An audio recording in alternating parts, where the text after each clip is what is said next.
ക്ഷമ നഗരൂരിൽ ഒരു സംഘർഷം ഉണ്ടായിട്ടുണ്ട്. അതായത് ഈ യൂത്ത് കോൺഗ്രസ് പ്രവർത്തകരും ഡിവൈഎഫ്ഐക്കാരും തമ്മിൽ ഏറ്റുമുട്ടി. എന്താണ് ആ സംഭവം? യഥാർത്ഥത്തിൽ അവിടെ എന്താണ് നടന്നത്? എന്താണ് അതിൻ്റെ ഒരു മാനം? അവിടെ ഈ വർക്കലയിൽ വെച്ചിട്ട് പിന്നെ നേരത്തെ അതായത് നമ്മുടെ നവകേരള ബസ്സിൻ്റെ ഒരു യാത്ര ഉണ്ടായിരുന്നു, നവകേരള യാത്ര. ഈ യാത്രാ സമയത്ത് ആലങ്കോട് വെച്ചിട്ട് മുഖ്യമന്ത്രിയുടെ ഈ വാഹനത്തിന് നേരെ യൂത്ത് കോൺഗ്രസ്സുകാർ പിന്നെ കരിങ്കൊടി കാണിച്ചിരുന്നു. ഈ ആലങ്കോട് വെച്ചിട്ട് ഇവരെ നല്ല രീതിയിൽ ഡിവൈഎഫ്ഐക്കാർ എടുത്തിട്ട് ഇടിച്ചു.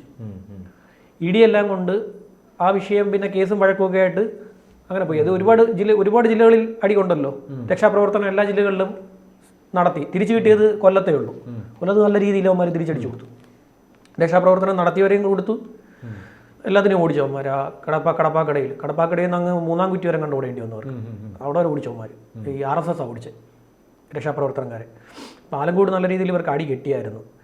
അപ്പോൾ അടി കിട്ടിയ ശേഷം ഇവരെന്തെന്ന് വെച്ച് കഴിഞ്ഞാൽ ഇത് കുറച്ച് കാലം ഇങ്ങനെ പോയിട്ട് ഇപ്പം വർക്കലയിൽ വെച്ച് അവിടെ ഒരു തർക്കം നടന്നു. വർക്കലയിൽ വെച്ചിട്ട് ഇതിലെ 2 പേര് തമ്മിലൊരു തർക്കം നടന്നു. ഡിവൈഎഫ്ഐക്കാർ അങ്ങോട്ട് ചെന്നിട്ട് തർക്കത്തിന് ചെന്നു.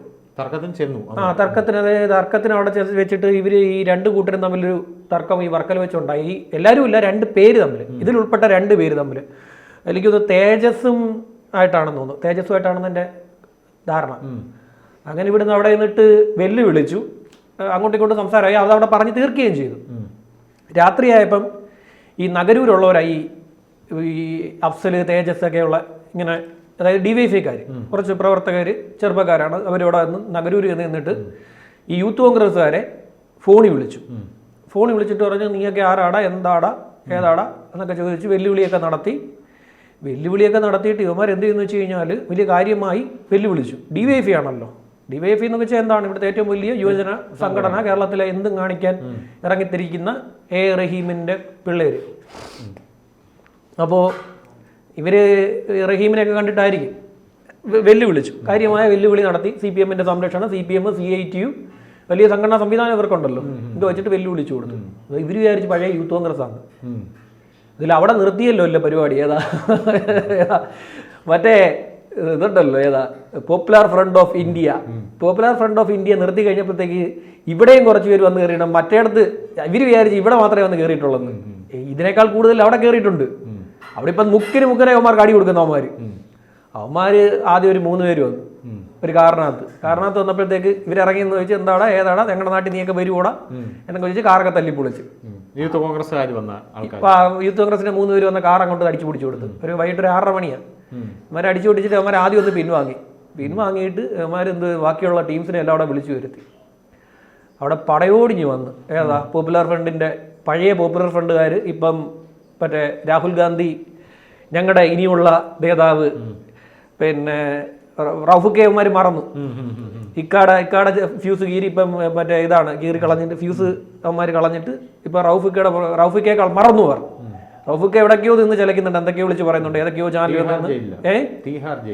എവിടേക്കോ നിന്ന് ഇടയ്ക്ക് എന്തോ ഒരു ചർച്ചയിൽ വന്നല്ലോ. ജാമ്യം കിട്ടിയായിരുന്നോ? ജാമ്യം കിട്ടിയില്ല. അത് പഴയ ചർച്ചയായിരിക്കും. അല്ലല്ല, റൌഫിക്ക് ജാമ്യം കിട്ടിയില്ല. അത് ഒരു കൊലക്കേസിലാണ്. പോപ്പുലർ ഫ്രണ്ടുകാർക്ക് ചില ആൾക്കാർക്ക് ജാമ്യം കിട്ടി പുറത്തിറങ്ങി. പലരും വിചാരിച്ചു റൌഫിക്കയും കൂടെ ഉണ്ടായിരിക്കുന്നു. റൌഫിക്കയെ കണ്ടു കിട്ടിയിട്ടില്ല ഇതുവരെ. റൌഫിക്ക ഇറങ്ങിയിട്ടില്ല. തീഹാർ ജയിലിലാണെന്നാണ് ഒരു നിഗമനം. ഇവിടെ ഒരു ചർച്ചയ്ക്കകത്ത് ഇങ്ങനെ കണ്ടായിരുന്നു. ഇനി പഴയ ചർച്ചയായിരിക്കും. എപ്പോഴും ഞാൻ കണ്ടിരുന്നു. ഇദ്ദേഹത്തിന്റെ ഒന്നും വന്ന് കേട്ടോണ്ടിരിക്കാൻ നമുക്ക് പറ്റത്തില്ലല്ലോ. കേട്ടോണ്ടിരുന്നു കഴിഞ്ഞാൽ ഈ പറയുന്ന നമ്മളെ കേട്ടോണ്ടിരിക്കുന്ന ഒരു മുഴുവൻ നമ്മൾ എന്താ പറയാ, ഇത് കൂടുതൽ ഈ റൌഫിക്കയൊക്കെ കാരണമാണ് കൂടുതൽ മതേതരമായി ചിന്തിക്കുന്നവർ BJP-യുടെ കൊടി പിടിക്കാൻ വേണ്ടി ഇവിടെ ഇറങ്ങിത്തിരിക്കാൻ തുടങ്ങിയത്. റൌഫിക്ക കാരണം, റൌഫിക്കയുടെ 47 പ്രധാനമന്ത്രി അവർക്ക് ഇറങ്ങിത്തിരിച്ചതോടുകൂടി ഇവിടുത്തെ വലിയ വിഷയങ്ങൾ തുടങ്ങിയത്. അങ്ങനെ ഇവർ കുറേ എണ്ണം ഈ യൂത്ത് കോൺഗ്രസ് ആയി മാറിയിട്ടുണ്ട്. ഇവരെല്ലാവരും കൂടെ പടയായിട്ട് ഇഞ്ഞു വന്നു. പടയായിട്ട് വന്നതെന്ന് വെച്ച് കഴിഞ്ഞാൽ കമ്പി, വടിവാള് കാര്യങ്ങളുമായിട്ടാണ് വന്നത്. നല്ല രീതിയിൽ കിട്ടി യൂത്ത് കോൺഗ്രസ്.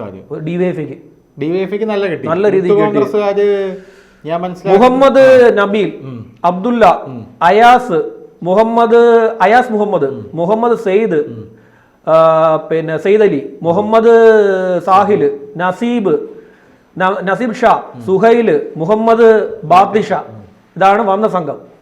നല്ല രീതിയിൽ കൊടുത്തു. ഡിവൈഎഫ്ഐക്കാരെന്ന് പറയുന്ന ടീംസിന് നല്ല രീതി അടിമേടിച്ച് കൂട്ടി. അവിടുന്ന് അടിമേടിച്ച് കൂട്ടി പോലീസ് വന്നില്ലായിരുന്നെങ്കിൽ ഇവന്മാരെ കാര്യമായിട്ട് അവർ കൈകാര്യം ചെയ്ത് കളഞ്ഞാണ്.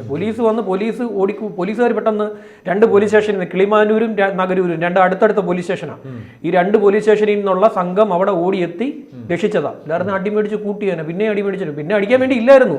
ഒരാളുടെ നില ഗുരുതരമാണ്, സാരമായ പരിക്കേറ്റു. നീ എഴുന്നേറ്റ് നടക്കണമെങ്കിൽ ദീർഘകാലം, അതായത് ജീവിച്ചിരിക്കുമ്പോൾ പോലും ദീർഘകാലം കിടക്കേണ്ടി വരും.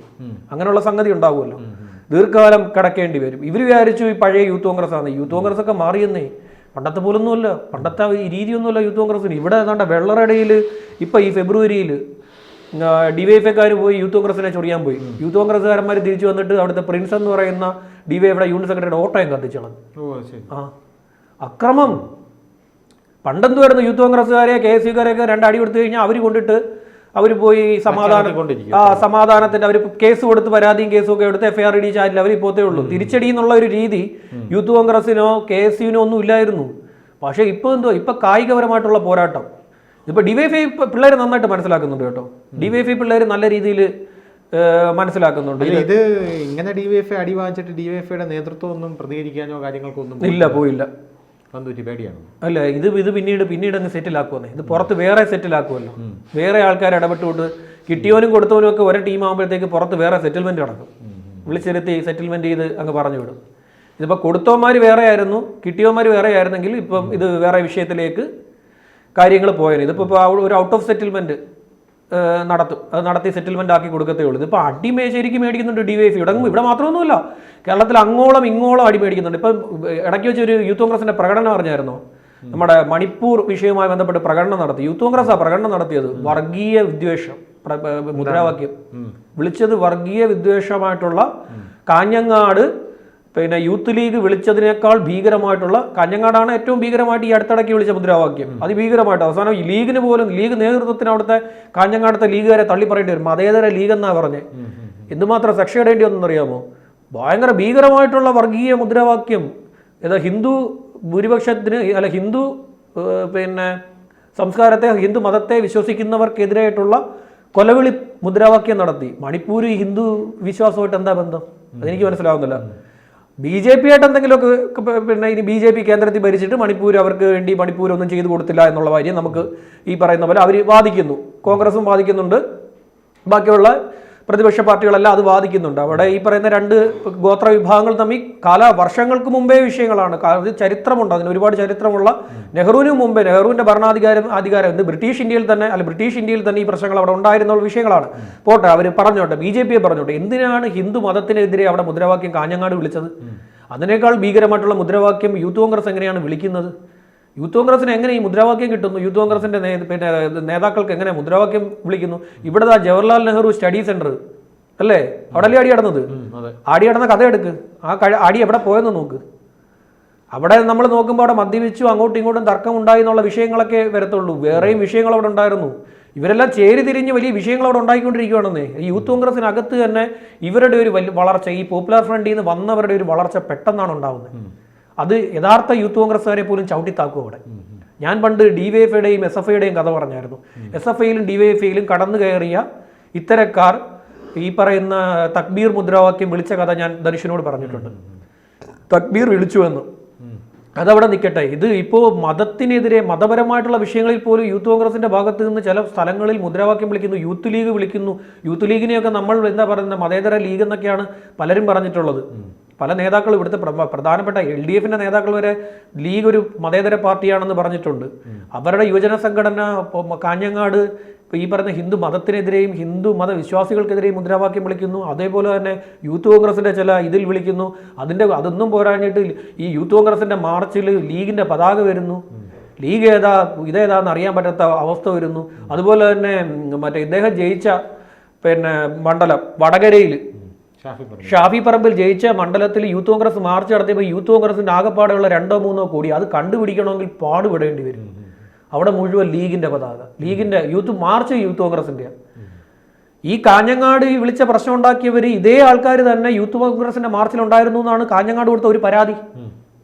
ഒരു പരാതിയിൽ പറഞ്ഞിരിക്കുന്നത് കാഞ്ഞങ്ങാടത്തെ ലീഗിൽ ഈ മുദ്രാവാക്യം വിളിച്ചവർ തന്നെ യൂത്ത് കോൺഗ്രസിന്റെ മാർച്ചിലും ഉണ്ടായിരുന്നു എന്നതാണ് അവിടുത്തെ ഒരു ഗുരുതരമായിട്ടുള്ള ആരോപണം. അതിൻ്റെ പേരിൽ പോലീസിനവിടെ കുറച്ച് നാൾ വലിയ സുരക്ഷ, കാസർഗോഡ് അറിയാമല്ലോ, കാസർഗോഡ് ഒരു മതവിദ്വേഷവും ഒക്കെ നേരത്തെ തന്നെ നിലനിൽക്കുന്ന ഒരു സ്ഥലമാണ്. ഈ കാസർഗോഡ് അങ്ങോട്ടും ഇങ്ങോട്ടും ചില പ്രശ്നങ്ങൾ നേരത്തെ തന്നെ ഉള്ള സ്ഥലമാണ്.